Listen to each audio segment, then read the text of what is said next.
want you to go back to the time you were in kindergarten. Folks, how many of you have some vague recollection of your life in kindergarten? Excellent. Bring that to the forefront of your awareness and see if you can recognize yourself in this story. So, I'm sitting in my kindergarten class. This is Param in his kindergarten class. He did not have a gray beard at that time, but that's the only variation, I guess, or a few more. And I'm thinking, life in kindergarten totally sucks. I will be happy tomorrow when I'm in middle school because my brothers and sisters are in middle school and they seem to be having a lot of fun with their lives.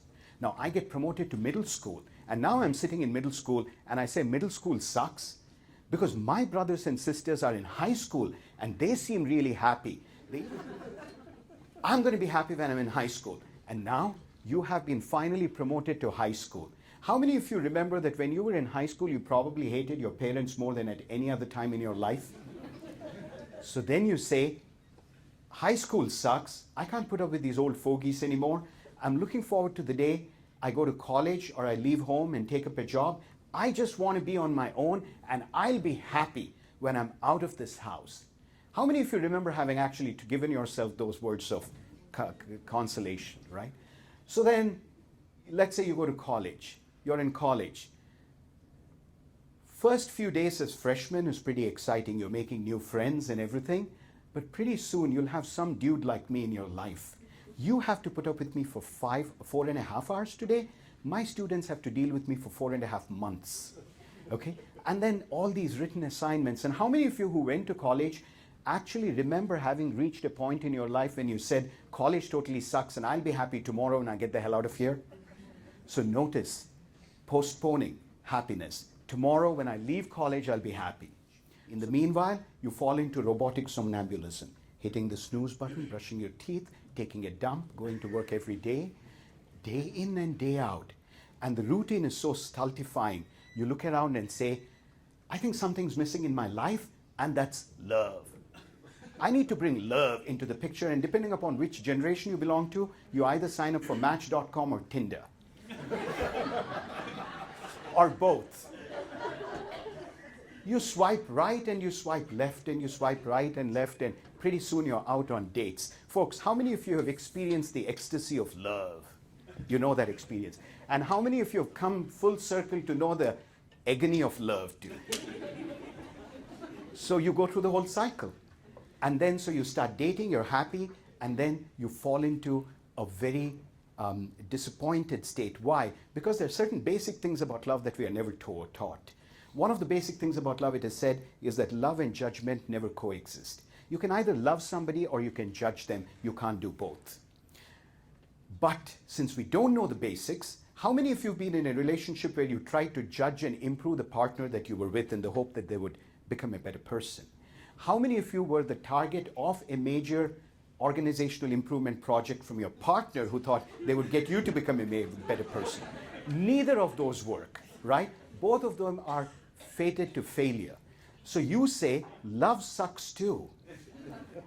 And I didn't think this was the way it was going to turn out. But then in your naivete, you look at your friends and they seem happy because all of us have a tendency to compare our insides with other people's outsides.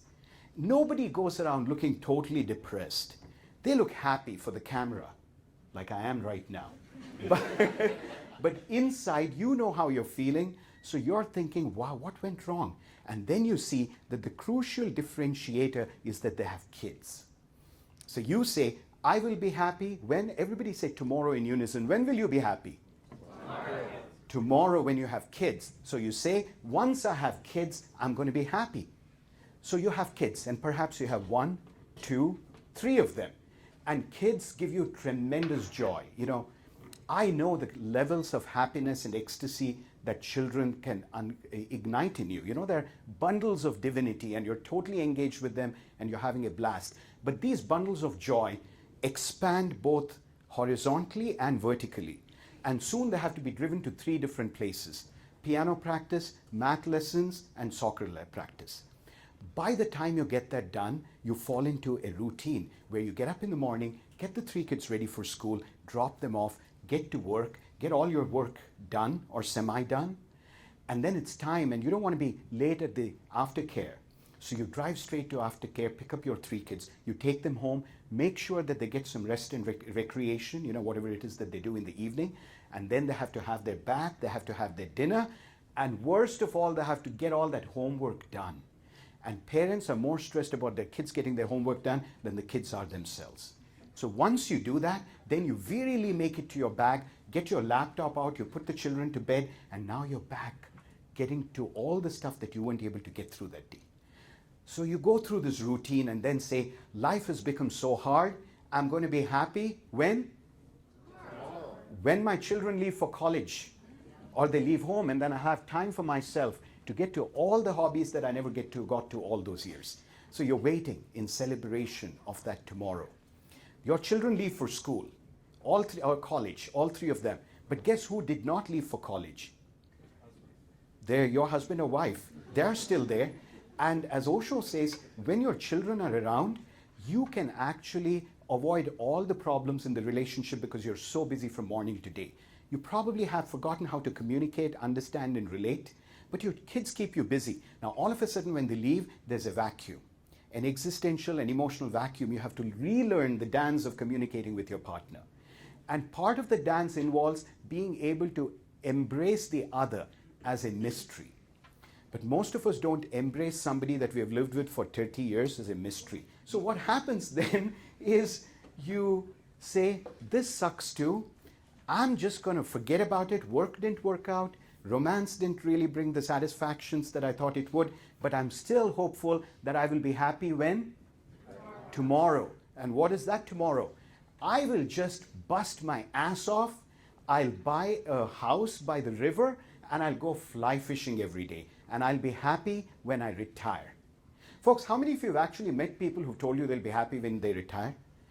And isn't that hilarious? Because for 65 years, if happiness did not come to you, do you think on the 65th birthday, miraculously happiness is going to come and say, I'm here, wake up, it's a beautiful day? No.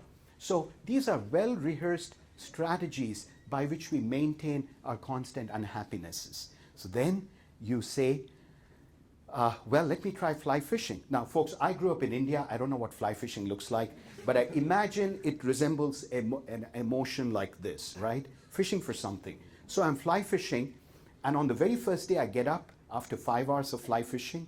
I believe I have arrived at the point of happiness, but just as I'm packing up my gear, my arm is sore from never having fly fished for 65 years, and all of a sudden I'm doing that. And from peering down to watch the fish, my back is tight, muscles are tight. I have tendinitis setting in.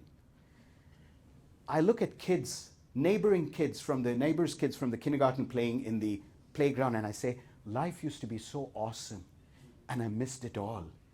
And just as that happens, you're probably seized by piercing pain in the chest, and you just drop dead of a heart attack as the EMS crew arrives to try to resuscitate you and give you CPR. So if you ever wanted to know why life sucks, that's the answer. In this era of modernity, we have lost the ability to be powerfully present and to enjoy the basic things that life gives us in the here and now. We are planning for this incredible future, but planning for the future is like chasing the horizon. If you try to chase the horizon, it moves steadily away. And forever, we are running and running. You climb a ladder thinking that fulfillment will be there at the end of climbing the ladder, and you notice that 100 other ladders have opened up after that. And we are in this never-ending quest.